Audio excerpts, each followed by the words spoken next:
Oi, pessoal. A gente está gravando hoje 2 dias antes da Carol viajar, então muito animadas, já estou com saudades.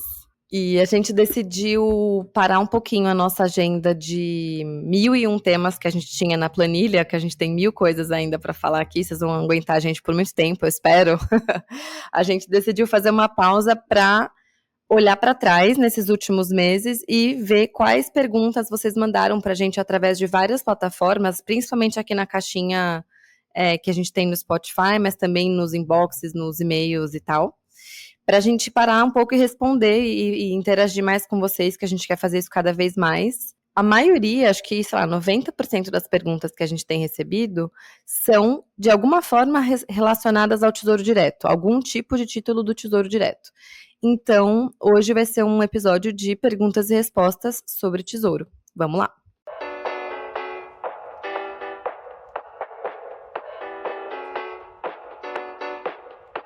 Falar sobre dinheiro é muito mais sobre as nossas escolhas do que sobre matemática. Talvez você deva falar sobre dinheiro, um podcast para quem quer alcançar a independência financeira, feito por uma carioca que já chegou lá e uma paulistana que está no caminho. Eu sou a Vitória Giroto. E eu sou a Carol Frigério. Aqui, falar de dinheiro não é tabu e a gente ama. Bora? Olá, olá! A Vicky já falou aí, né? Vocês estão ouvindo isso depois, mas eu tô prestes aqui a viajar, cheia de mala aqui atrás de mim. E resolvemos fazer, então, esse episódio com perguntas sobre o tesouro, e foram os que a gente mais selecionou. E eu já vou começar o episódio aqui com um relato de uma ouvinte. Ela tinha mandado um direct, e eu falei assim, se você puder, manda um relato lá pelo e-mail e tal. Ela mandou e eu acho que, como sempre, histórias conectam. Vamos ouvir aqui, a história dela é bem interessante, depois ela tem algumas dúvidas e a gente vai usar isso e outras dúvidas ao longo do episódio de hoje. Vamos lá. Começando aqui agora já aspas do e-mail dela. Há um mês, encontrei o podcast de vocês por acaso. Já ouvi quase todos os episódios e me sinto mais pronta para me tornar uma investidora como nunca me senti antes. Como outras milhares de pessoas, organizar minha vida financeira é um dos meus objetivos do ano e estou tentando quebrar esse objetivo em ações menores. Comecei buscando por podcasts do tema, sem muita pretensão. E essa estratégia deu muito certo. Estou indo para a pequena ação 2, que é colocar a mão na massa. Para um contexto rápido, atualmente eu estou na categoria dos poupadores.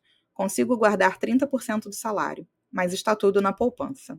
Nunca investi de forma intencional. E isso quase mudou em 2021. Em 2021, eu fiz um atendimento com um assessor de investimentos e ele montou uma proposta de carteira e quando eu estava pronta para fazer a transferência, meu companheiro me questionou. Mas você entendeu o básico do que ele vai fazer com seu dinheiro? Você precisa entender pelo menos o mínimo para seguir. Nessa hora eu congelei, porque não entendia nada, e ia transferir todo o meu dinheiro guardado, aproximadamente 100 mil. Travei, não fui mais atrás, e se passaram 3 anos até que aqui estou. Então gostaria de agradecê-las, pois pela primeira vez estou me sentindo confiante para alocar meu dinheiro em alguns poucos e seguros investimentos. Como quase todo iniciante, sou muito conservadora e quero começar aos poucos. A forma honesta e simples que vocês transmitem o conteúdo me fez absorver conhecimento, sem me sentir enganada ou atendendo aos interesses de algum outro ente. Continuem com essa missão, pois assim como eu, muitas outras mulheres e pessoas podem estar tendo despertar para uma vida melhor e mais segura financeiramente. Bom, antes de entrar aqui nas dúvidas dela, deixa eu agradecer, né? Obrigada pela confiança, né, Vicky? É tão bom quando a gente recebe relatos assim. Nossa, eu fiquei muito feliz lendo isso. Muito, muito, muito. Porque às vezes às vezes não, acho que com frequência a gente se sente meio falando sozinha, né? Isso aqui é muito gostoso, fiquei muito feliz mesmo. E parabéns também para você, ouvinte, que mandou esse relato para Carol. E ele Parabéns. representa o que acontece mesmo na vida. A vida vai atropelando quando a gente olha para trás. Caramba, 3 anos. E aí ela tá fazendo um esforço. Eu diria que a parte mais difícil ela tá fazendo, que é poupar. Poupar 30% do salário, gente, é uma minoria da minoria, né? Minoria da minoria. Vou entrar aqui, então, agora na dúvida dela, lembrando que esse episódio é sobre o tesouro. Então, palavras dela agora novamente. O primeiro passo é a formação da reserva de emergência. E dentro do meu montante, eu já consigo separar essa fatia. Será em torno de 60 mil para cobrir 8 meses do meu custo de vida e vou continuar alimentando essa reserva para chegar aos 12 meses como uma segurança adicional. Pergunta número 1. Então, assim, só também antes da pergunta, ela já fez um cálculo que é muito importante, que é o quanto ela precisa para a reserva. Tudo começa por aí. Tudo começa na reserva de emergência. O quanto, entender esse quanto com base no custo de vida, para saber o quanto que ela está representando do seu custo de vida. Não peguem o número dela como o número que tem que ser a reserva de emergência de alguém que está iniciando ou de alguém que poupa 30%. Não, é o custo de vida dela, os meses dela. Então, vamos para a primeira pergunta. Estou pensando em alocar a reserva em 2 tesouros, uma parte menor no IPCA+, e outra maior no Selic. Faz sentido ter a reserva em mais de um investimento? Porque depois, mensalmente por 12 meses, vou continuar aportando nesses dois até chegar em 12 meses de reserva. Bom, vamos responder aí a primeira pergunta dela, a gente vai responder aqui eu e a Vicky. Primeiramente, você não precisa de mais de um investimento para reserva de emergência. Você pode sim dividir essa reserva de emergência em investimentos que se comportam da mesma forma, que seria o Tesouro Selic, algum CDB de liquidez diária atrelado a 100% do CDI. E aqui agora eu já posso estar falando uma sopa de letrinhas, mas a gente tem um episódio exclusivo para reserva de emergência, e que eu sei que provavelmente quem fez essa pergunta talvez já tenha ouvido. E aí eu até estava falando assim com a Vicky, será que a gente não vai estar chovendo no molhado? Porque a gente explicou isso lá. Mas não é, sabe, fazer uma analogia aqui, sabe quando a gente joga um monte de adesivo em alguém e não vão colar todos? Vai colar um ou vai colar outro? Então é natural que a gente tenha que explicar em mais de uma vez ou em mais de formas diferentes para que as pessoas assimilem. E depois que elas assimilarem, aquilo ali vai ficar incorporado. Então, assim, minha sugestão é ouvir aquele episódio de novo também, mas vamos tentar explicar aqui de uma outra forma.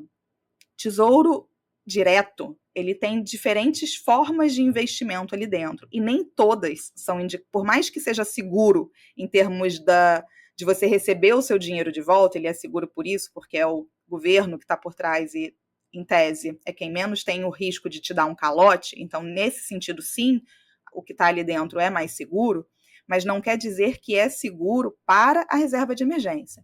Então, Tesouro Selic e Tesouro IPCA, eles vão ter comportamentos completamente diferentes, de tal modo que o Tesouro IPCA, ele definitivamente não é indicado para reserva de emergência, tá? O Tesouro Selic sim é indicado e o Tesouro IPCA não é indicado para reserva de emergência, mas acho que vale a gente explicar o porquê. Aí, Vicky, a gente já começa a dobradinha aqui, se você já puder explicar por que o Tesouro IPCA para ficar longe para a reserva de emergência, né? Acho que aqui vou reforçar a mensagem que seu companheiro falou, que acho que é de entender isso do porquê e entender o básico das coisas, porque entendendo esse funcionamento básico, você mesma consegue responder essas perguntas. Então, o que a gente quer explicar aqui é como funcionam esses títulos, que é o que a Carol falou, já vou explicar, para você entender o que você ganha ou o que você perde usando um ou usando o outro. E aí você já vai entender o que faz sentido ou não. Então, por exemplo, o Tesouro IPCA, ele tem todos eles têm vencimento, né? Sempre quando você for comprar esses títulos, eles vão ter lá um ano de vencimento. Mas o Tesouro IPCA, você tem a rentabilidade dele garantida, então vamos supor que seja IPCA mais 4 e vamos supor que a inflação seja 10, né? Que é o IPCA, só para facilitar a conta. Então, 10 mais 4, 14. Então quer dizer que esse meu título vai render 14% ao ano? Essas rentabilidades são sempre ao ano, tá? Quer dizer que vai render isso? Quer, se você guardar até o vencimento. Então, vamos supor que seja um vencimento 2040 e eu botei lá X mil reais. Esses X mil reais, se eu mantiver esse investimento lá quietinho até o vencimento em 2040, então, a rentabilidade total que ele vai ter tido, né, desde agora até, ou desde quando você investiu até o vencimento, é uma rentabilidade grande que vai corresponder a ter rendido 14%, ou melhor, IPCA mais 4%, então não vai ser sempre igual, né, não vai ser 10% todos os anos. Então, o IPCA mais os 4 todos os anos. Então, vamos supor que nesse ano o IPCA foi 10, 10 mais 4, rendeu 14.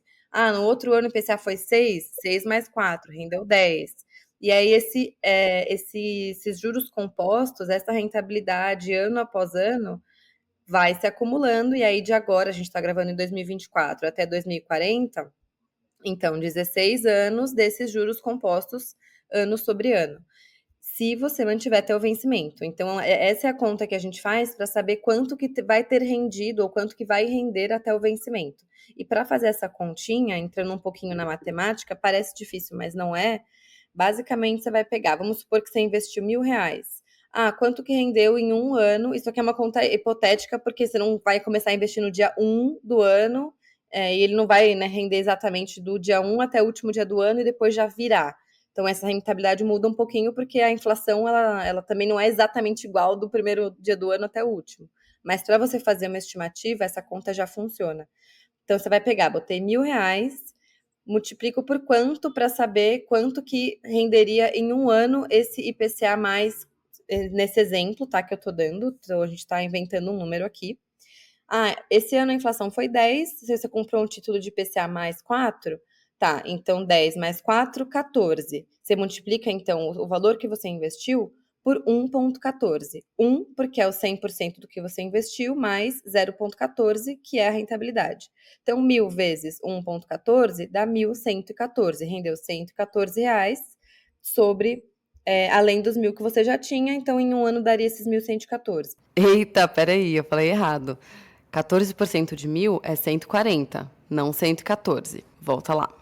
Tá, no ano seguinte, a inflação foi 6. Ah, então 6 mais 4, 10. Você vai pegar aqueles 1.114 vezes 1,10. Enfim, você não precisa fazer isso na mão, mas é só para você entender, no geral e para qualquer título de renda fixa, como é que eu faço a continha de quanto que vai render. Essa é a continha. Mas vou dar um passo para trás. A gente está falando de quanto que vai render o título do IPCA se você segurar esse valor, esse investimento, esse título até o vencimento. No meio do caminho, então nesse exemplo que eu estou dando é um título 2040. No meio do caminho, esse título não está crescendo um pouquinho por dia, dia após dia, que é o que acontece no Tesouro Selic. Ele está passando por uma coisa que acho que é legal, até mesmo que a gente esteja explicando agora, para quem está ouvindo e se tiver dúvida ainda, isso tem 1 milhão de explicações na internet de formas diferentes, com vídeo, sem vídeo, com imagem, sem imagem, isso pode ajudar. Que é a famosa marcação a mercado. Marcação a mercado é a cotação daquele título naquele dia. E essa cotação, ela é sujeita a alguns fatores, como, por exemplo, quanto que está a Selic, se a Selic mudou, como que está a inflação, se a inflação mudou, como está o dólar. Enfim, riscos que podem melhorar ou piorar a expectativa do mercado em relação à inflação, em relação à Selic. Então, por exemplo, se você tem um título que está pagando muito e todo mundo está interessado em comprar aquele título porque ele está valorizado, né? Que nem a gente está vendo agora, no período que a gente está gravando, a gente tem os títulos com bônus, né, com prêmios muito, muito bons. Se a gente tem uma previsão no cenário macroeconômico de que isso vai acabar, de que isso, por algum motivo, o país está com menos risco, enfim, que a gente tem algum tipo de cenário positivo vindo, a gente vai ver os prêmios provavelmente diminuindo. Então, fica meio aquela sensação de Black Friday, né? Tipo, eita, esses títulos aqui vão ficar menos vantajosos em breve, não vão estar tão disponíveis, então vamos comprar. Então, a cotação deles pode subir. Então, na prática, isso acaba sendo tipo uma ação. Se você for vender e comprar título do Tesouro antes do... Quer dizer, comprar não, né? Mas se você for vender títulos do Tesouro antes do vencimento. Você não sabe quando que eles vão subir, quando que eles vão cair. Isso não acontece com o Tesouro Selic. Eles vão subindo... Assim, gente, eu não vou entrar nas ultra exceções, porque existem pequenas exceções em que o título do Tesouro Selic pode sim ter uma oscilação, mas é muito baixa e, via de regra, ele vai sempre subir um pouquinho dia após dia. E por isso que ele é o recomendado para reserva de emergência, porque você não tem dor de cabeça de, putz, como tá a cotação do meu título? Será que eu vou tirar menos dinheiro do que eu coloquei? Isso não vai acontecer com o seu Tesouro Selic. Com o Tesouro IPCA e com o Tesouro Prefixado, que os dois têm marcação a mercado, eles não são iguais, mas os dois têm marcação a mercado, com eles é tipo você vender uma ação, cara. Eu não sei se ela subiu ou se ela caiu hoje. Então, acho que dito isso, já fica mais claro, então, o que faz sentido ter o Selic para reserva de emergência e não o IPCA. E aí, Vic, só complementando não, né? Só falando naquela analogia da figurinha de uma outra forma, a pessoa pode falar o seguinte: não, mas tá bom, eu vou manter até o vencimento, tá tudo certo. Mas lembre-se, Reserva de emergência, emergência não dá aviso. Se é para reserva de emergência, a emergência não dá aviso, você não tem certeza que você vai garantir até o vencimento. Se você não tem garantia que você vai seguir até o vencimento, você pode ter que vender antes e estar no momento onde o seu título está valendo menos. Então, assim, isso tem poucas coisas aqui que a gente pode falar que são regras, mas essa é uma regra. Reserva de emergência, Tesouro IPCA, mais não serve. Isso significa dizer que o Tesouro IPCA mais é ruim? De maneira alguma. A gente até já falou sobre ele aqui, ele pode ser indicado para várias outras coisas de mais longo prazo, eventualmente até de médio prazo, mas para reserva de emergência, com certeza não. Agora, complementando com a outra pergunta que também estava implícita ali, muita gente tem essa dúvida, né? Mas será que eu coloco a minha reserva de emergência num único lugar? Porque às vezes é por isso que a pessoa vai buscando outra coisa. Então eu vou pegar 2 tesouros, porque daí eu tô mais diversificada na minha reserva de emergência. A pessoa acha que tá colocando um elemento de segurança, né? E como a gente explicou aqui, não está. E eu preciso ter a minha reserva em mais de um lugar? Precisar, aí é uma opinião minha, porque tem gente que fala que é legal. Eu acho que não precisa. Na minha opinião, não precisa. Nem sei qual é a sua, Vicky, se você acha que é importante. Não, acho que entra de novo no ponto de entender se você ganha de fato algo com isso. Por que você está fazendo isso? Que é o que você falou, que eu achei muito bom. Não tinha pensado dessa forma. Que a pessoa talvez queira ter mais de um investimento na reserva realmente para ter mais segurança, para se sentir mais preparada ainda para uma emergência. Só que o que você ganha, por exemplo, tem o Tesouro Selic na corretora A e na corretora B? Nada. Assim, se a corretora A quebrar, você não vai perder seu dinheiro porque ele está custodiado na B3. Se as duas quebrarem, você ainda consegue tirar o seu dinheiro pelo Tesouro Nacional, então você não ganha mais segurança. E se você tiver um CDB de liquidez diária e um Tesouro Selic, os dois, seja em corretoras diferentes ou na mesma, eles vão se comportar da mesma forma. Acho que talvez só o CDB, se for de uma instituição um pouquinho mais arriscada, e aí acho que o pior que pode acontecer é se essa instituição der calote, né, se ela falir, você vai depender do FGC para conseguir pegar esse dinheiro. Então, você vai estar até tentando ter mais segurança, indo do Selic para um CDB, e, óbvio, a gente está falando de situações extremas, né? Os bancos não saem falindo toda semana, não é isso. Mas é mais difícil e mais demorado você retirar esse dinheiro no caso de um calote de um CDB do que em algum problema com a corretora no caso do Tesouro. Então, você não está ganhando nada a mais, né? Eu penso igual também. Agora, é claro, se você quiser ter ela em 2 lugares, porque, poxa, você passou perrengue num dia porque o aplicativo do banco estava fora do ar e você precisava da reserva, aí é quase como ter coisa. A Vicky já tá levantando a mão. Cara, a Carol me acendeu uma lâmpada aqui na minha cabeça. Uma coisa que eu acho assim que pode fazer sentido é, cara, tem um app do banco no meu celular e eu tenho um outro app do banco que não fica no meu celular, ou que fica no meu celular que eu não levo, sei lá, eu tô fazendo isso agora. Troquei de celular, ao invés de vender o anterior, eu deixo o meu app do banco onde eu faço investimento só no celular que tá em casa, no meu celular antigo. O meu celular novo eu só uso o meu app do celular que eu faço transações no dia a dia e eu deixo um pouquinho de dinheiro lá. Mas então não é por uma questão de diversificação, é por uma questão de a gente mora numa cidade em que a gente pode ser roubado a qualquer momento. Então é mais uma questão de, cara, se um dia me roubarem, não vão tirar todo o dinheiro que eu tenho na minha vida direto de um app. Eu acho que pensando bem, esse talvez seja o único benefício. Era exatamente onde eu ia entrar. É mais um risco. Desculpa, eu te cortei. Não, eu nem ia falar sobre esse viés do assalto, mas era sobre isso. Era diversificação no sentido do operacional ali, mas não do título, né? Então eu espero ter respondido, a gente ter respondido aí essa pergunta número 1. Vamos para a pergunta número 2? Vamos, do mesmo relato. Elas são 3. Ela vai ganhar um bônus de 3 perguntas, porque ela mandou um super relato pra gente. Então, quem faz um super relato merece ter 3 perguntas respondidas. Segunda pergunta. Atualmente eu tenho conta em uma corretora, a Clear, pois em 2021 comprei um tesouro direto de R$1.000 para experimentar. Eu já vou fazer um parêntese aqui, ó. Que isso é muito comum. Comprei um tesouro direto de R$1.000 para experimentar. Não me disse muita coisa.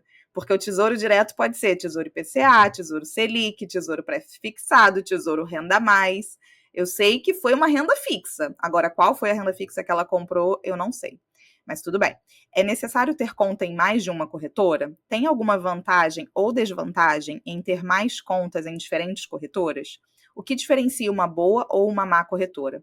Escolhi na época porque era mais conhecida, mas nunca fiz outra avaliação. Pergunta muito comum de quem está iniciando. Assim, eu fico me colocando nesse lugar lá atrás, e é comum mesmo, porque a primeira providência que você faz, normalmente, é ou eu tenho uma conta no banco que já me atende, ou eu vou abrir conta numa corretora, e agora qual? Mas depois, conforme a gente vai avançando um pouco nessa jornada, vocês vão ver que é uma pergunta que não precisa vocês gastarem tanto tempo quanto vocês acham que precisam gastar, sabe? É quase que uma commodity, assim. É difícil falar qual é a melhor corretora, é igual operadora de celular. Qual é a melhor, assim? Dependendo talvez da região que você tá, mas ainda assim elas mudam o tempo todo, é quase que mais do mesmo. A minha visão em termos de corretora é um pouco disso, que é meio que tudo igual.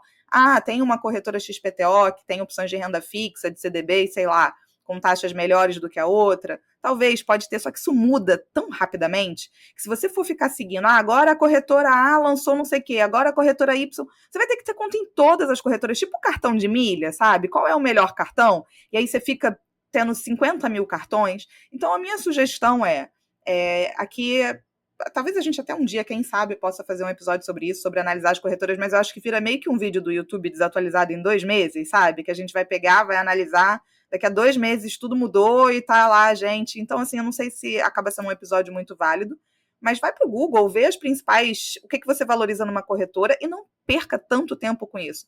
Pega as mais famosas, faz uma análise ali das 4 e só abre a conta. Porque nesse primeiro momento, ainda mais para quem está começando, que vai investir a reserva de emergência no Tesouro, meio que tanto faz. E aí, com o tempo, você vai ver, eu gosto dessa, não gosto, e não sai abrindo 1000 contas só porque uma está oferecendo uma promoção. Venha para cá, CDB, X 1000% por 2 meses. Aí você abre a conta. Aí daqui a pouco você abre a conta em outra.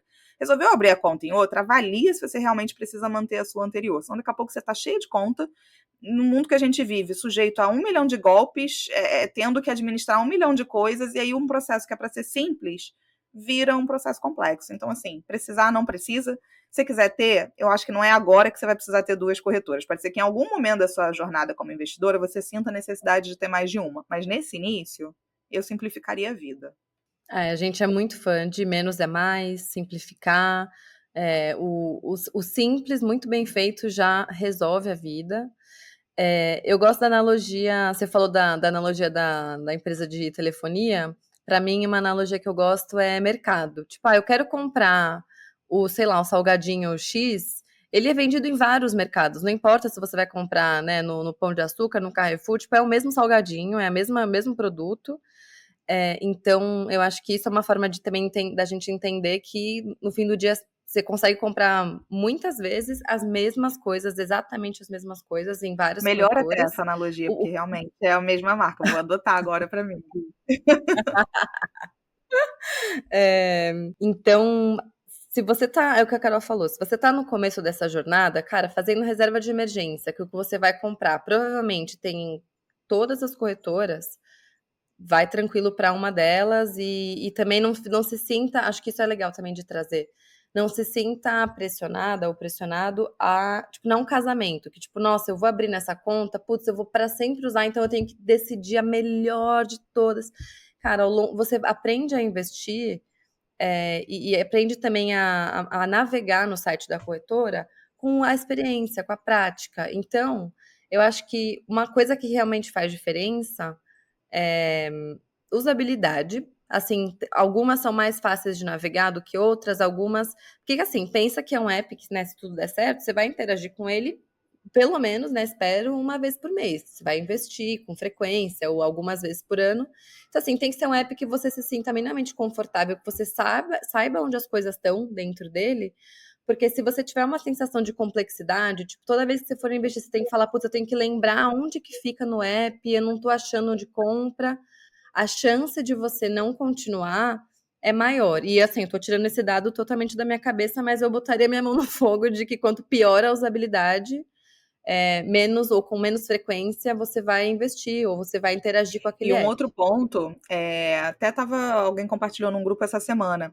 A B3, ela tá com uma ação que ela tá tentando facilitar muito a transferência de custódia dos ativos que ficam nela. Então, isso é mais um perfeito. ponto para a gente se preocupar menos onde é a corretora que a gente vai colocar o nosso dinheiro. Porque o que isso significa? Se você comprou um tesouro, ou dependendo, até uma debênture, não sei, dependendo do que você está comprando, aquilo não está. Na verdade, ele nunca está dentro da corretora, né? Então, se tiver tudo custodiado na B3, e se, por exemplo, tesouro, com certeza vai estar, né? Ações e tudo mais, enfim. Estando custodiado na B3, a corretora é um mero intermediário. Você pode fluir de um para o outro fazendo o que eles chamam de portabilidade. E essa portabilidade, ela, de fato, quando ela começou a ser permitida, ela é um pouco burocrática, mas existe um trabalho grande aí da B3 para fazer com que isso fique cada vez mais fluido. E a tendência é essa, ficar cada vez mais fluido. Então, acho que a gente está dando muitos elementos aqui para... Eu sei que é um ponto que muitas vezes trave. Você vê, assim, esse exemplo. São 3 anos desse dinheiro sendo investido numa taxa alta, que é 30% de poupança, uma taxa de aporte alta, na poupança durante 3 anos, com às vezes coisas que não deveriam ser o ponto que deveriam estar travando. Então, corretora não deveria ser esse ponto. Pega uma corretora, fica tranquila, você não está casada com ela, e se você quiser mudar, boa parte dos seus ativos vão poder ser mudados, e é isso.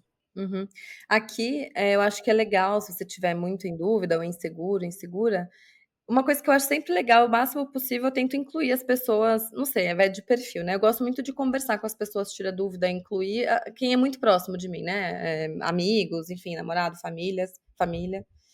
Pergunta para seus amigos, tipo, gente, vocês investem? Que corretora vocês usam? Porque é uma pergunta em que a pessoa não vai falar, ai, quanto eu ganho, tô investindo, não tô. Tipo, não é nada íntimo, é só falar, eu gosto dessa, eu gosto daquela. Com certeza vão surgir aí algumas recomendações legais e as pessoas vão até poder te falar, por que você, né, por que eu gosto dessa, por que eu gosto daquela.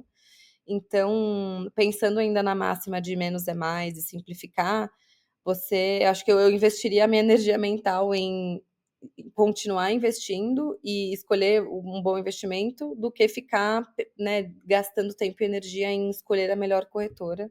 Inclusive, às vezes, dentro do próprio banco, não sei, né, que banco você usa, mas tem vários bancos hoje que já oferecem ótimas soluções de investimento e você não precisa abrir uma conta nova, às vezes, né? É como se você abrisse uma subconta, né, que é a conta da corretora dentro do banco. Ele vai te fazer algumas perguntinhas. Para Tesouro Selic é bem tranquilo, mas dependendo do investimento, ele vai te fazer algumas perguntinhas e em 3 minutos você já vai ter sua conta aberta vinculada à conta do banco. Verdade, Vicky. E agora, indo para a pergunta número 3. Essa acho que vai ser rápida porque a gente gastou um tempo ali não, mas vamos lá. Se ocorrer de fato uma emergência e eu precisar sacar a minha reserva, o custo de retirada do Tesouro IPCA+, é o mesmo do Tesouro Selic? Sacando antes, eu vou receber meu montante mais juros acumulados até o período, mais a marcação a mercado para ambos os casos, ou isso afeta mais o IPCA+? Acho que talvez tenha uma confusãozinha ali de conceitos na pergunta, mas vamos por partes aqui. Se de fato ocorrer uma emergência e eu precisar sacar a minha reserva, o custo de retirada. Não existe um custo de retirada, tá? O que a B3 cobra é uma taxa de custódia semestralmente, independente de qualquer coisa. Seu dinheiro está lá, existe uma taxa de custódia que é cobrada semestralmente. Se você não tiver dinheiro na conta, você vai receber um aviso de que você precisa ter dinheiro na conta por conta dessa taxa e tudo mais. É uma taxa pequena ao ano. Ai, agora me fugiu na cabeça, acho que é 0,25 ao ano. Eita, agora, mas se não for 0,25, é alguma coisa perto disso. A Vicky tá ali fazendo o dever de casa. E não, na hora... 0,2? Acho que era 0,25 e a B3 diminuiu. 0,2 ao ano.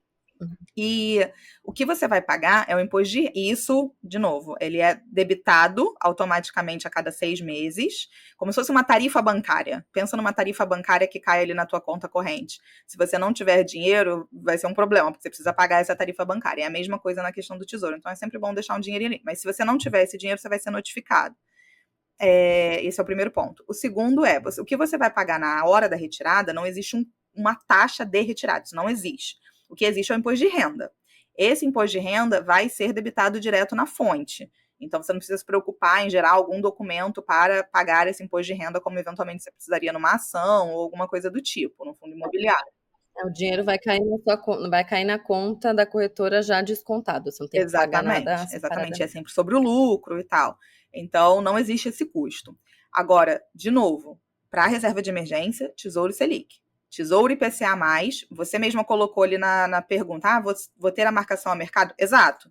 Você vai sofrer a marcação a mercado se for no Tesouro IPCA. Não é que você não possa resgatar antes do vencimento. A gente já falou, você pode. Mas por que a gente não indica para reserva de emergência? Porque no momento do saque, o seu título pode estar valendo menos. Logo, você vai retirar menos dinheiro. Claro que ao contrário também serve, tá? No momento da retirada, o título pode estar valendo mais. E você vai ter lucrado mais do que a taxa acordada no momento da compra. Como a gente não quer pagar para ver, a nossa recomendação é invista para o horizonte do vencimento. Se você está investindo para o horizonte do vencimento, obviamente não serve para reserva. E um ponto importante que eu acho que a gente esqueceu de falar isso confunde muita gente também. Na hora que você estiver escolhendo o Tesouro Selic, o Tesouro Direto, ele disponibiliza 2 tesouros, sempre, com 2 prazos diferentes. Então, 2027 e 2029. Aí a pessoa já começa a não entender, porque eu concordo. Eu, na minha opinião, era para ter só um e acabou, mas tem 2 ali, com 2 prazos. Aí a pessoa fala, poxa, mas eu não entendi, Tesouro Selic não tem prazo, por que está me colocando prazo aqui? Não é que o Tesouro Selic não tenha prazo, ele tem a liquidez diária de você poder sacar sem ter oscilações, então é isso que ele te permite, mas ele tem um vencimento que é como se fosse o seguinte, o governo, ele está falando, e um CDB vai ser a mesma coisa, o governo, o que ele está falando para você é, olha, você me empresta dinheiro, eu te pago os juros, aqui conforme a Selic, mas eu estou me comprometendo a fazer isso até a data X.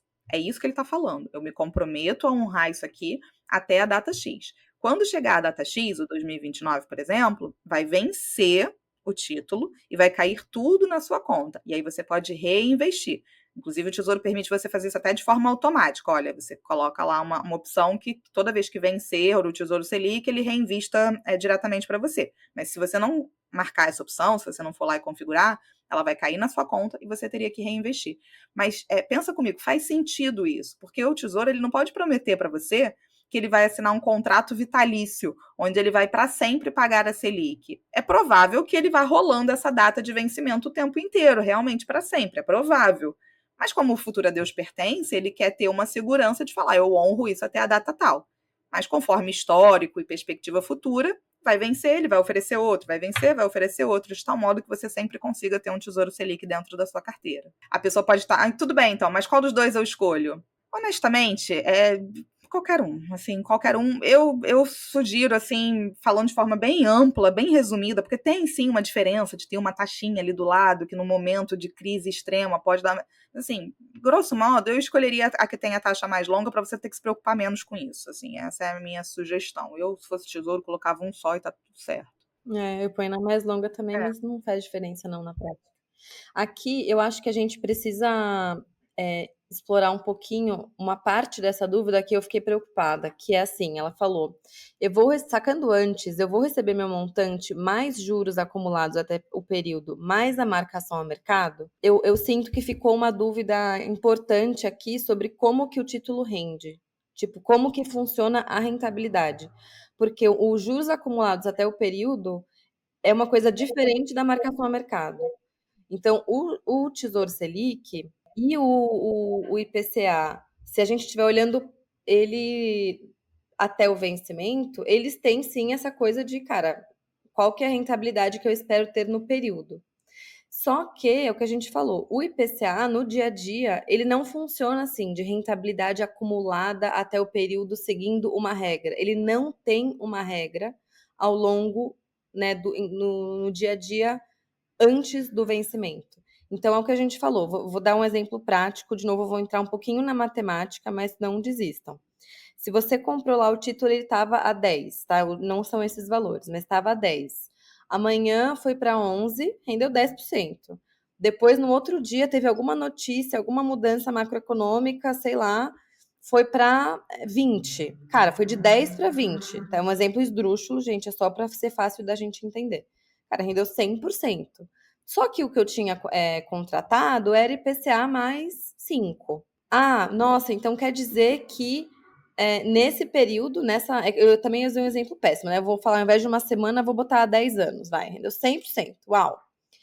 Nesse período, se tivesse rendido certinho no IPCA mais 5 e o IPCA tivesse baixo, vamos supor, tivesse 2%, teria rendido 2 mais 5, né? 7 em um ano, 2 mais 5, 7 no outro ano, 2 mais 5, 7% no outro ano, e não teria dado o tanto que rendeu com essa alteração que foi indo dobrando de valor. Então, se você comparar como que foi essa valorização do título, você consegue fazer a conta de quanto que foi essa rentabilidade, mas ela é uma conta teórica. Ele valorizou, mas ele pode cair no dia seguinte, depois subir de novo, depois cair de novo. Então, o Tesouro IPCA, na prática, ele não fica acumulando a rentabilidade aos pouquinhos, ele fica oscilando. Então, se ele foi de 10 para 20, rendeu 100%, mas depois ele pode ir para 18. Então, caiu para render 80. Depois caiu para 15, então caiu para render 50, depois foi para 150, caiu, entendeu? Então ele subiu. Então não é que a rentabilidade dele você vai acumulando, não, ele vai mudando de valor igual a uma ação. Então é a mesma coisa que você falar, cara, a ação valorizou 10%, valorizou 20%, valorizou 3%. Ela não está seguindo um contrato de quanto que tem que render hoje, quanto mais tem que render amanhã, não tem que render nada, ela não tem que nada. Então, o Tesouro, o IPCA, o prefixado também, no meio do caminho, antes do vencimento, ele não tem que nada, ele não tem nada garantido. Inclusive, ao longo do caminho, ele pode estar tão desvalorizado que você vai tirar menos dinheiro do que você pôs. E você só vai tirar o que você contratou e o que você deve, né, por contrato, por ter comprado o título, se você segurar até o vencimento. Antes disso, você não tem nada garantido. E é diferente do Selic. Desculpa, a Cá quer comentar. Agora, por exemplo, hoje é dia 10/5, a gente está vivendo muito isso. Alguém que tenha comprado um título no mês passado viu uma subida na curva do IPCA+, né? Hoje ele está em 6 ponto alguma coisa e talvez essa pessoa tenha comprado, sei lá, 5,9. Quando ela viu essa subida, ela viu o dinheiro dela caindo. Literalmente, ela está perdendo dinheiro, né? E aí, o que nessas horas, assim, para quem, agora a gente já entrando num pouco do IPCA+, um pouquinho, assim, o que é aconselhável? Se você realmente, não, Carol, eu investi pro vencimento, mas eu fico nervosa. Primeiro que você vai ter que conviver com isso, senão é melhor não investir no IPCA+, mas algumas ajudas para esse psicológico. Primeiro, foca na quantidade de títulos. A quantidade de títulos que você comprou, ela não foi alterada. Você comprou 2 galinhas, pode ser e elas vão colocar 10 ovos. Essas 2 galinhas hoje podem estar valendo menos, mas elas vão continuar colocando os 10 ovos lá quando você tiver a data de vencimento. Se você pode agora comprar 2 galinhas mais barato, mas você vai continuar comprando as 2 galinhas ao invés de vender as suas 2 galinhas mais barato. Você aproveita para comprar mais 2 galinhas mais barato. Então, vendo a quantidade de títulos ajuda o nosso psicológico, até uma dica para quem faz um acompanhamento. De repente, ao invés de fazer o acompanhamento só de patrimônio, faz o acompanhamento também da quantidade de títulos, porque isso dá uma paz no coração. E o Tesouro Direto, ele disponibiliza, é muito fácil logar no Tesouro Direto, ainda mais para quem tem aquele perfil Gov, sabe, que loga em várias coisas. Você logando ali, você consegue ver para cada aporte que você fez, tem tipo um negocinho esquerdo verde, se eu não me engano, como se fosse um gráficozinho assim do lado esquerdo verde, que ele te permite ver o preço teórico. O que é isso? Ele te permite ver o quanto estaria hoje o valor do seu investimento se não tivesse tendo a marcação a mercado, ou seja, é aquela curva sempre para cima, a não ser que a gente tenha uma deflação no caso do IPCA+, mas tendo via de regra, inflação, ele te permite ver o quanto que está na curva, mas o quanto que é no preço teórico. Tipo assim, se você aguardar até o vencimento, hoje o seu título estaria valendo isso aqui. Isso também dá uma certa paz no coração, porque daí você consegue ver. Só que daí você tem que fazer aporte por aporte, é meio chatinho, que você teria que clicar um a um. Mas é uma outra forma também de dar um sossego. Perfeito. Uma coisa que também, não sei, cada um tem um jeito, né? Cada um tem seu estilo. Um estilo que funciona muito bem, não estou falando que é o único e que é o certo, mas que funciona muito bem, é investir e deixar quieto e não ficar olhando. É investir e, assim, esquecer que está lá, só vai colocando mais. Não estou falando para você, né, ser ignorante, não olhar nada, não é não olhar e não saber o que está acontecendo. É tipo, eu sei por que eu comprei esse título, eu sei como ele funciona, eu tô em paz com. Eu sei que ele oscila, mas não significa que eu precise saber como que tá hoje, como é que tá amanhã. Eu não fico olhando também, porque isso dá ansiedade. Tem gente que lida bem, mas tem gente que não lida. E é uma informação que não vai mudar nada na sua vida, porque você vai fazer o quê? Você vai vender ele na baixa? Tipo, você tá Mas eu vou te garantido. falar, eu não sei como é que. Esse é até um outro tema, assim, a gente não tinha combinado isso, mas eu faço, né? Assim, o pessoal que acompanha no Instagram sabe, eu faço um fechamento mensal há décadas na minha vida, e eu até tô avaliando se eu preciso fazer isso ou não, mas sei lá, fiquei treinada a ficar fazendo isso mensalmente. E eu atualizo o patrimônio. E atualizo o patrimônio por ativos, né? Pra saber, assim, na época da minha fase de acumulação, aquilo me ajudava muito, tipo assim, até por isso eu acho que eu sou filha da renda fixa, porque eu não queria ficar vendo solavanco, eu só queria ficar vendo o potinho subindo. O potinho tá tudo bem, tá devagar, mas eu preciso ver esse potinho subir. Exatamente. Então, é meu perfil, não tô falando que isso é o certo. E aí, recentemente, já tem um ano mais ou menos, né, que já falei que eu vou fazer um episódio sobre isso, mas eu ainda não estou no momento de fazer, que é alterar um pouco dessa carteira para uma fase onde eu estou usufruindo, de fato, ali dos investimentos. Então, um pedaço, beleza, bem pequeno ali em fundos imobiliários, e tem um pedaço no Tesouro mesmo, que eu fui com mais afinco do que eu ia antes. Eu acabava usando bastante até, sei que o pessoal fala assim, quem investe em CDB, gente, eu fui a rainha dos CDBs na minha fase de acumulação, adorava. E o CDB, ele não ficava te mostrando a marcação a mercado, embora, se você vender antes, você vai sofrer a marcação a mercado, mas ele sempre te mostra a curva teórica. Mas por que eu tô dando essa volta toda? Para dizer que quando você tem um valor ali relevante no Tesouro, e ele fica ali oscilando, e agora a gente está tendo uma oscilação grande, eu senti na pele agora aquilo que eu falava assim, que bobeira, não sei o que, mas eu senti, eu falei, opa, o bichinho ali, ó, igual uma montanha-russa, né? E aí o meu marido, tipo, caramba, porque agora a gente tá assim, naquela do pra valer, então quando você começa, tudo bem, mas peraí, deixa eu relembrar aqui dos fundamentos dessa coisa, deixa eu relembrar dos fundamentos, que é a quantidade de título, deixa eu relembrar dos fundamentos, papapá, papapá, isso ajuda. Então, mesmo que você queira acompanhar mensalmente, que não necessariamente eu aconselho também, isso varia de caso a caso, mas foca naquilo que você está investindo. Se você está investindo em renda variável, você já sabe que vai ter essa oscilação e dane-se. Esse pedaço da parte da renda variável eu nunca liguei de ver oscilando. Mas a renda fixa, quando você vê ela oscilando, né, e a renda fixa ela não é fixa, dá um certo nervosinho. Mas aí a gente vai se conhecendo. Acabamos saindo um pouco aqui do roteiro. Mas acho que faz parte, né? Um último ponto eu lembrei aqui, eu vou fazer um desabafo muito curto, prometo, mas eu acho que umas coisas que a gente vê às vezes no Instagram, no YouTube, sei lá, das pessoas que estão vendendo curso, que estão. Nada contra, né? Acho que tem alguns cursos que são bons, que são legais.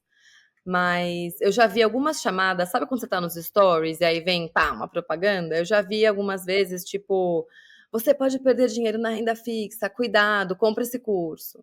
Ou é isso, renda fixa não é fixa, cuidado. Ou como virar trader da renda fixa, não sei o quê.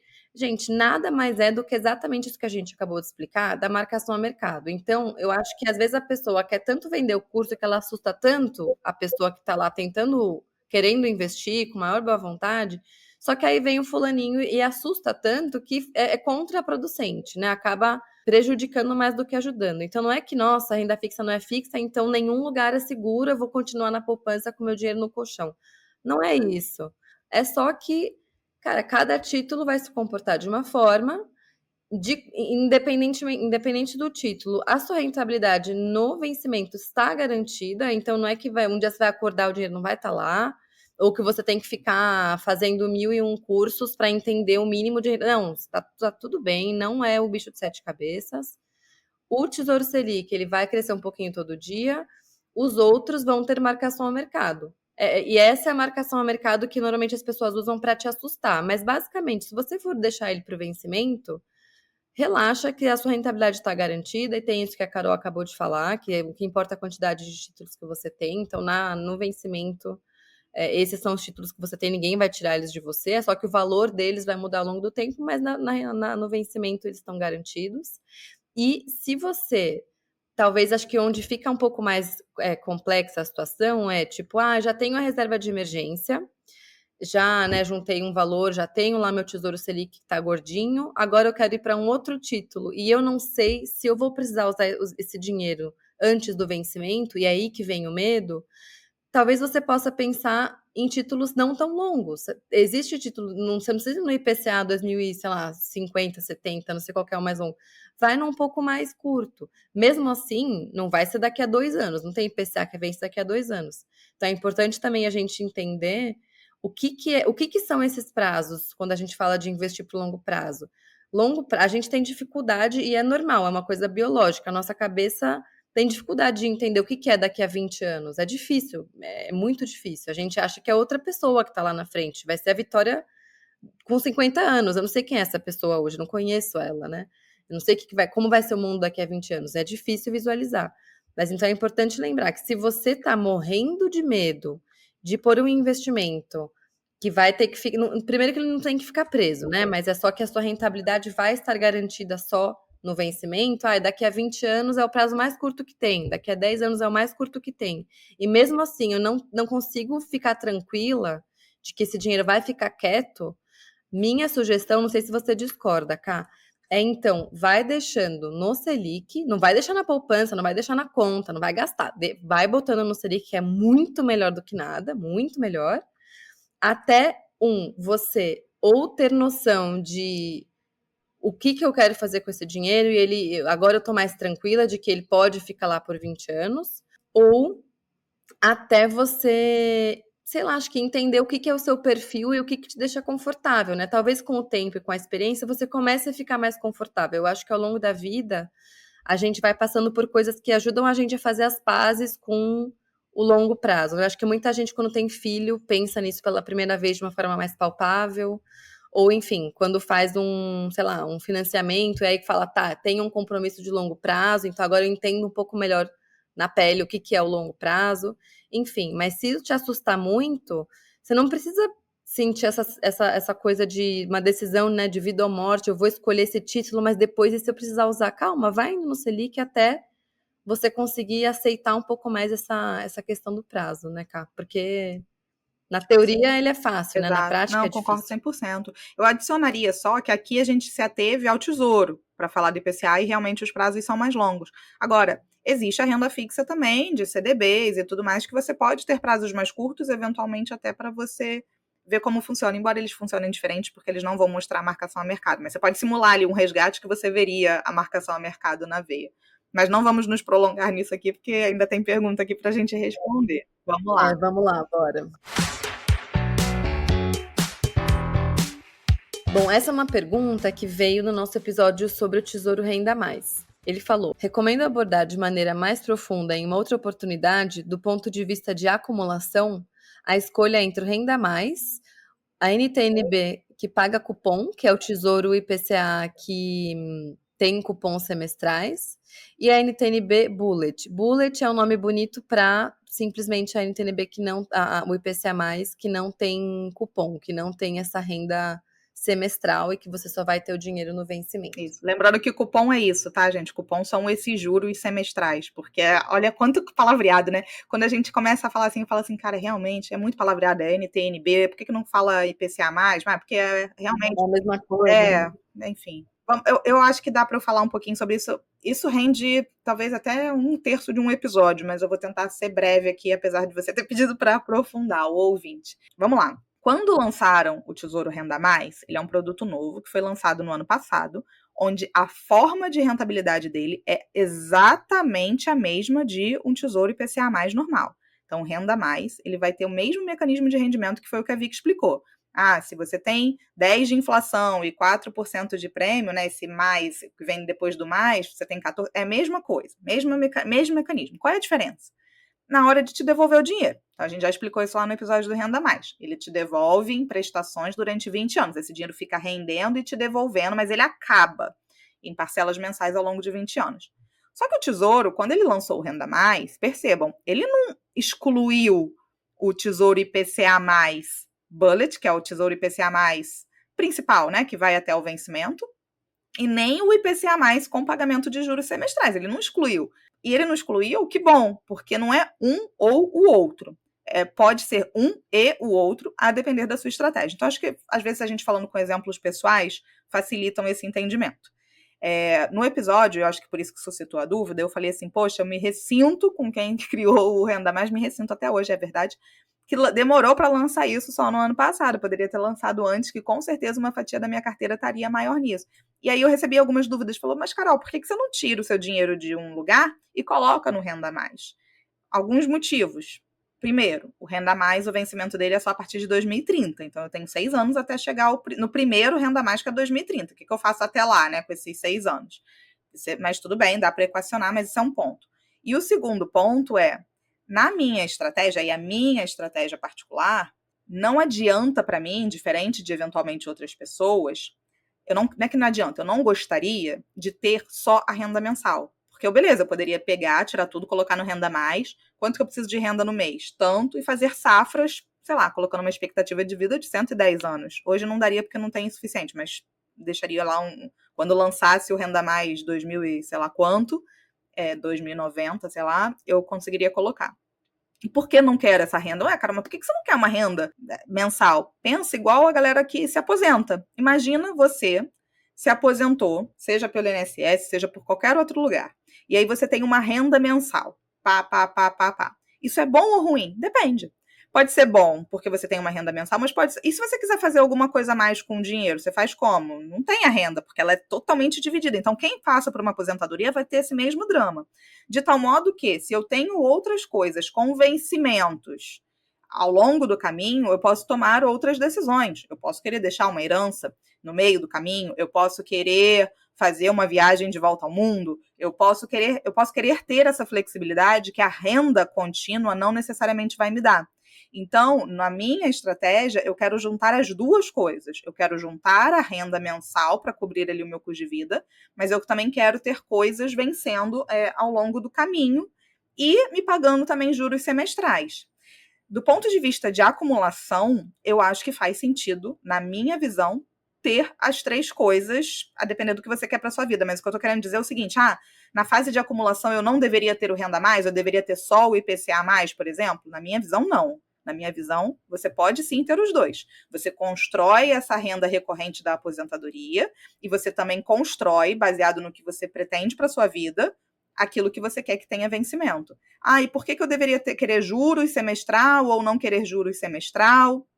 O juro semestral, eu não sei, gente, eu vim, né, de renda mensal, recorrente, bônus, eu me adaptei a viver dessa forma, sabe, de rendas, bônus entrando para te dar um up, eu quero manter isso na minha vida futura, então eu quero ter o Renda Mais, eu quero ter o bônus semestral, eu quero ter vencimentos, eu quero congregar os três.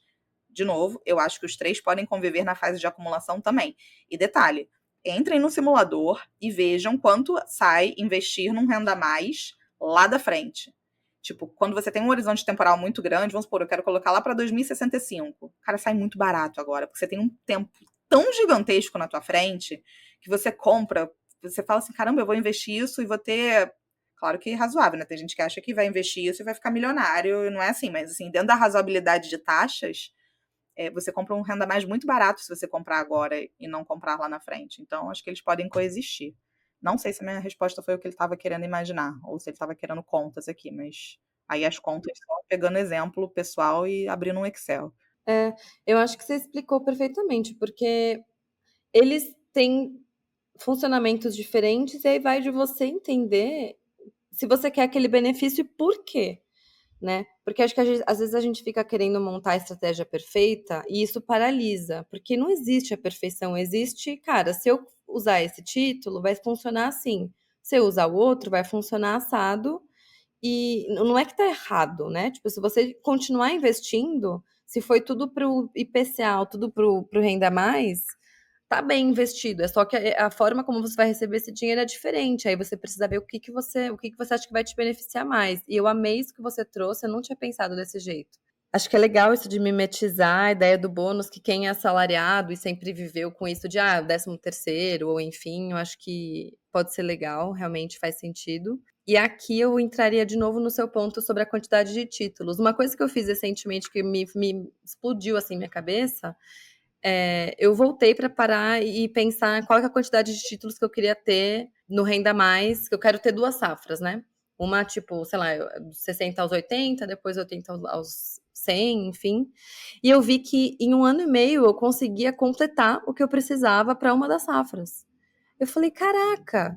Então, assim, se eu der um gás em 1 ano e meio, eu vou conseguir garantir Gente, eu tenho 30 anos. Com 1 ano e meio, eu consigo garantir minha renda dos 60 aos 80 anos. Isso é muito É louco. muito E é uma maravilhoso, coisa né? Acho que pouca gente parou para muito. fazer essa matemática. Por isso que eu te falei, você compra barato porque você tem tempo.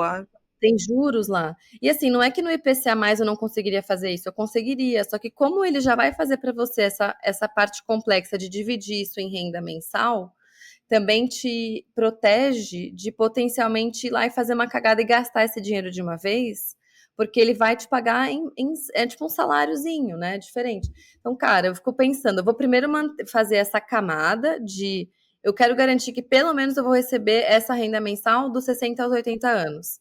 Fora isso, eu quero também ter um patrimônio X. Aí, beleza, aí eu vou pro IPCA+. Perfeito. Então, assim, você vai montando essas camadas, né? Não é um ou É um outro. jogo de blocos.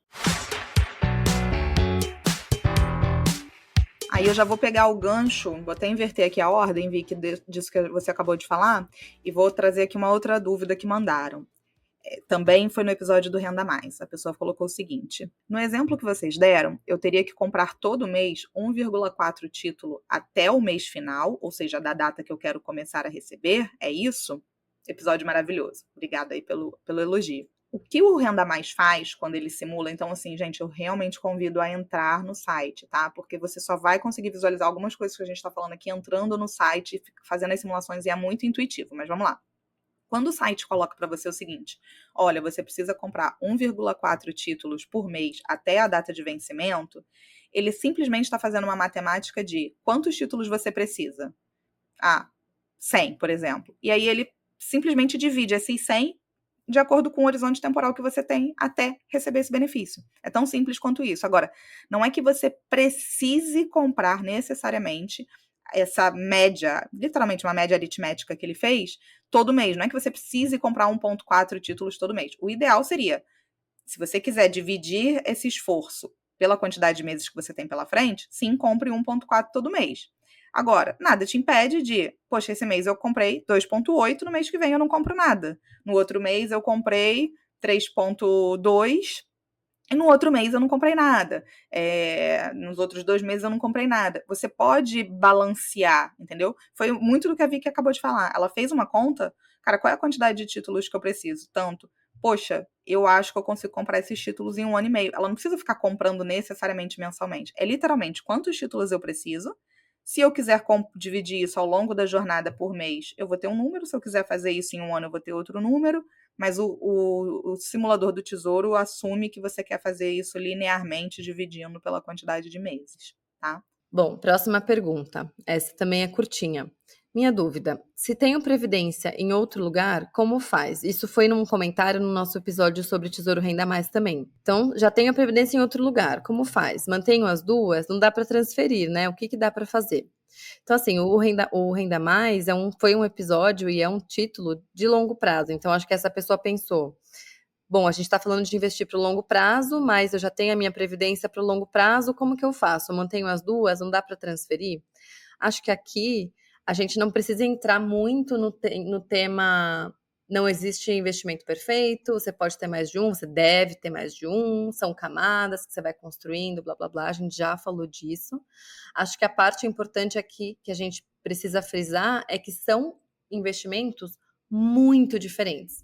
A Previdência é um fundo de investimento, você tem taxas diferentes, você tem tipos de investimentos diferentes lá dentro, é um conjunto de tipos diferentes de investimento, é renda variável, né? Você tem renda variável com renda fixa, você pode ter fundos de renda fixa, né? Ou só de renda variável, mas assim, são fundos que existem 1001 tipos, e ela é um produto que tem também uma legislação e várias características. Quando você mandou a pergunta, né, que foi quando a gente soltou o episódio do Tesouro Renda Mais, a gente não tinha gravado ainda o episódio de Previdência, mas a gente já gravou, ele já saiu, então você pode também voltar nele que a gente vai responder lá dúvidas também bem parecidas com essa, mas a Previdência, então, ela tem regras muito diferentes, porque ela é um produto mais empacotado como um serviço também. Né? Então, toda a questão de passar esse investimento para outra pessoa em caso de óbito, ou em que situações alguém poderia ou não acessar esse dinheiro, como que ele rende, o que tem dentro dele, quais são as taxas, enfim. é diferente, é um fundo de investimento que pode ter renda variável e é um outro tipo de produto. O Renda Mais é um título, é um título dentro do Tesouro Direto e ele é de renda fixa. Ele não tem vários tipos de taxas que vão depender do banco e tal. Ele tem só a taxa de custódia, que é uma taxa do Tesouro Nacional. O imposto de renda dele. Isso também é um outro ponto, né? A forma de calcular o imposto de renda da Previdência é diferente. Inclusive, tem mais de um jeito, mais de um tipo de fundo de previdência, então depende do contrato que você tiver, se vai ser um imposto progressivo ou regressivo, enfim. E no caso do Tesouro Renda Mais, é a mesma tabela de imposto de qualquer título de tesouro. Enfim, ele é um tipo de título, ele não é ele não é igual à Previdência. Acho que aqui o que pode confundir é que eles dois são produtos que normalmente a gente usa para olhar para o longo prazo, mas eles são diferentes. Então, de novo, fica aqui a recomendação do nosso episódio de Previdência. Até o Tesouro Renda Mais, quando você olha lá, ele induz isso, porque ele coloca a aposentadoria extra, né? Ele meio que carimba esse investimento como sendo para aposentadoria. E eu acho que um outro ponto rápido aqui, chave, te dá te dá previsibilidade de qual vai ser a sua renda, que é o Renda Mais. A Previdência não te dá previsibilidade de qual vai ser a sua renda. Não te dá. Você pode transformar em renda recorrente, mas você não sabe que renda vai ser essa, quanto que vai ter rendido e tal. Mas aí ouve o episódio de Previdência e depois, se precisar, o do Renda Mais de novo, que eu acho que vai ficar bem claro que são coisas bem diferentes mesmo, ainda que os dois possam ser usados para aposentadoria. Cara, não sei se você concorda, mas eu tenho a impressão de que, obviamente, né, se você deixar o dinheiro quieto até o vencimento, o Renda Mais é um título mais fácil e simples e recomendado para mais pessoas do que a Previdência. Acho que a Previdência tem muito mais essa coisa de qual que é o seu caso, se for uma Previdência com a sua empresa empregadora, quais são os benefícios atrelados, ou se você não é um plano através da sua empresa empregadora, não necessariamente faz sentido ter a Previdência. Então, acho que o Tesouro Renda Mais, ele é uma recomendação mais segura e acho que mais comum do que a Previdência, né? Eles não têm o mesmo nível de risco e não são igualmente recomendáveis, né? Então, sim, não sei se... eu concordo. Bom, acho que não tem problema eu falar das minhas preferências, né? Porque nesse caso, se tivesse um duelo, nem tudo eu vou ter preferência, mas se tivesse um duelo, eu fico com Renda Mais. Também. Estou montando minha reserva de emergência. O que vocês indicam? Finalizar antes de investir no Renda Mais ou investir em paralelo? Acho que essa vai ser rápida também, a gente falou sobre isso no episódio de reserva. Assim, de forma purista, termina a reserva, depois você vai para o Renda Mais. Esse é o caminho recomendado. Agora, a gente entende que se de repente essa reserva vai demorar muito para ser constituída e gera aquela ansiedade de, mas eu queria estar colocando um pezinho na minha aposentadoria. Então coloca um pezinho assim, mas bem piquititito, assim, só para você ir vendo como funciona. E eu acho que no mínimo a metade da reserva tem que estar feita, assim, tipo, no mínimo a metade da reserva. Se você está começando, não começa os dois. No mínimo a metade da reserva, e aí depois você pode colocar um pequenininho. Quando eu falo pequenininho, é pequenininho mesmo, 5%. Salvo raras exceções, tá, gente? Aqui a gente está falando para um público grande. Claro, talvez alguém que seja funcionário público, que tem uma renda muito... Talvez possa fazer de forma um pouco diferente, mas via de regra geral, vai na reserva primeiro. Deixa a Renda Mais para depois. Eu acho que se você colocar um pouquinho no Renda Mais ou em qualquer outro título que você esteja com vontade, talvez seja legal para você sentir, tipo, nossa, não vejo a hora de conseguir colocar o dinheiro que eu estou investindo, que é maior, que está hoje indo para a reserva, não vejo a hora de poder pôr aqui. Então, se isso for servir como uma isca ali para você falar, não vejo a hora de conseguir pôr mais nesse título e poder comprar mais, acho que pode, né, dar uma acalmada na sua ansiedade e te deixar com mais fome, assim, de conseguir botar mais dinheiro nele. Mas é isso, não precisa fazer os dois em paralelo, porque você vai estar meio que mal feito nos dois. Então, assim, mata a reserva, garante essa segurança, e aí depois você esquece disso e vai para outro que é mais legal, que é mais divertido. Exato. Essa aqui eu recebi no meu Insta, eu já respondi para ouvinte por lá, mas a gente quis trazer aqui porque pode ser dúvida de outras pessoas também. Ela falou: tenho visto as excelentes taxas do Tesouro IPCA, incluindo o 2029. Mas para a força dos juros compostos fazer efeito, é necessário que eu aporte de uma só vez?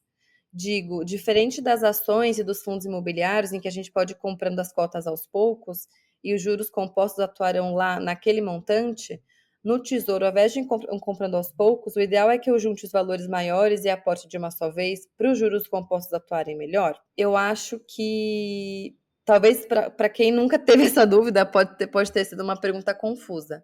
Mas acho que basicamente o ponto é: você não precisa juntar um valor para conseguir investir, né? Você tem o valor mínimo que dá para comprar, para você conseguir comprar o título, e aí varia um pouquinho de título para título, mas na média dá uns R$100. Enfim, quando vocês forem mexer na corretora, vocês podem ver lá quanto que tá, qual que é o valor mínimo do Renda Mais ou do Selic e tal, mas é sempre, ou é 30 ou é R$100, depende um pouquinho do título, mas é bem pouquinho.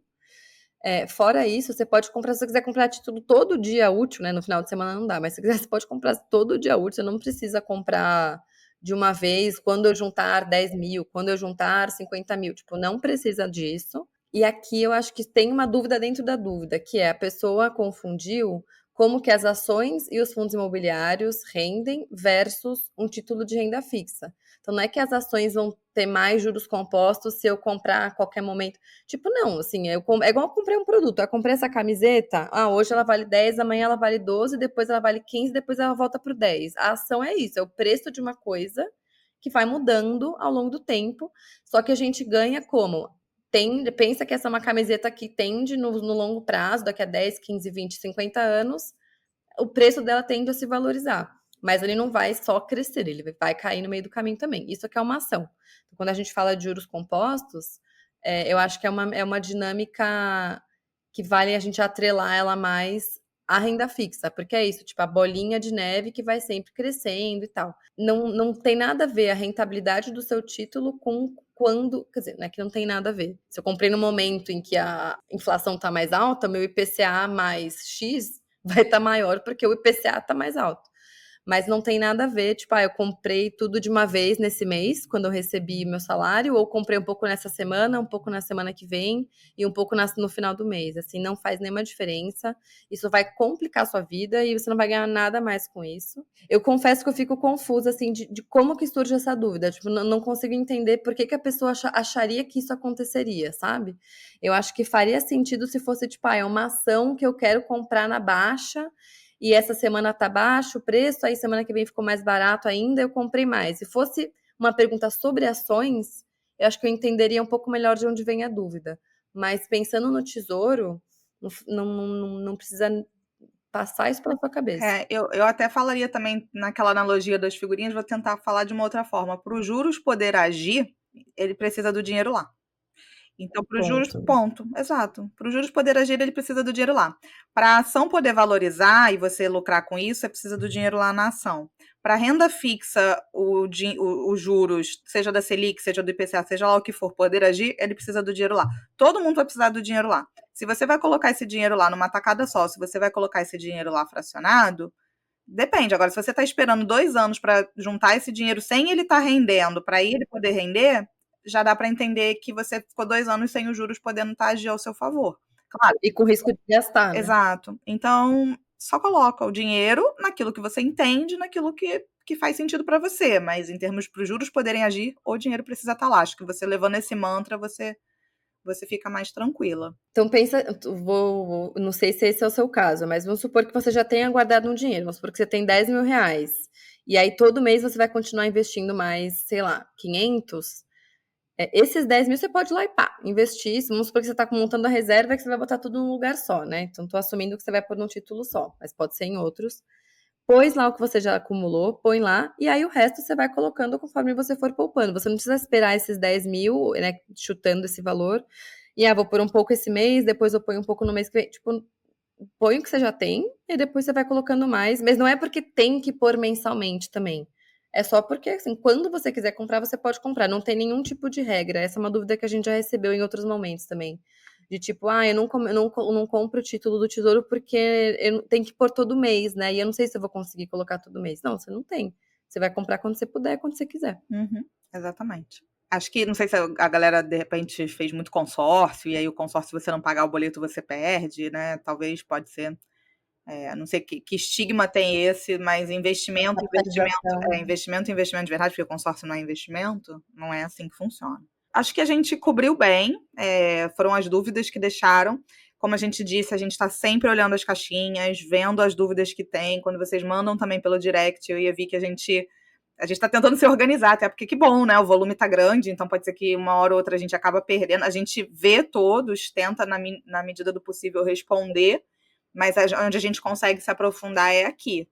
E é isso, estamos bastante felizes aí, o podcast crescendo organicamente, a gente sentindo que está sendo ouvida, e só temos a agradecer, gente. Sempre lembrem de deixar as 5 estrelinhas, é muito importante. Você viu, o relato dessa ouvinte chegou porque ela, sei lá como, chegou até a gente. Isso ajuda as pessoas a chegarem e ouvirem. E a gente tá vendo nas métricas que a gente tem muito mais gente ouvindo do que a gente seguindo o pod. Então, se você seguir, né, clicar no botãozinho aí, não sei qual é a plataforma que vocês estão usando, a plataforma avisa vocês quando sai um episódio, então isso é bom para vocês poderem também não perder os episódios, serem avisados, e isso vai ajudando a gente a conseguir aumentar o podcast ao longo do tempo, né? Acho que aqui é um mantra bem de devagar e sempre, então a gente não quer bombar, etc. No curto prazo, a gente quer ir crescendo aos pouquinhos, mas para a gente conseguir ter convidados legais, conseguir... Enfim, a gente não sabe né, para onde vai esse pod, mas é legal ter o feedback de vocês lá para ver se vocês estão realmente acompanhando. E é isso, obrigada por estarem aqui. Então, vocês já viram, né? Agora há pouco a gente lançou há algumas semanas um episódio com um relato de um ouvinte, agora a gente está trazendo perguntas de vocês. A gente quer trazer essas trocas cada vez mais. Então, de novo, vou reforçar o que a Carol falou, mandem mensagens, falem com a gente não quer falar sozinha, porque a gente vai transformando os comentários de vocês em conteúdo. E acho que isso é o que traz mais valor, né, para vocês. São histórias reais, são dúvidas reais. Com certeza. Um beijo, gente. Um beijo e até daqui a 15 dias. Até. Um beijo.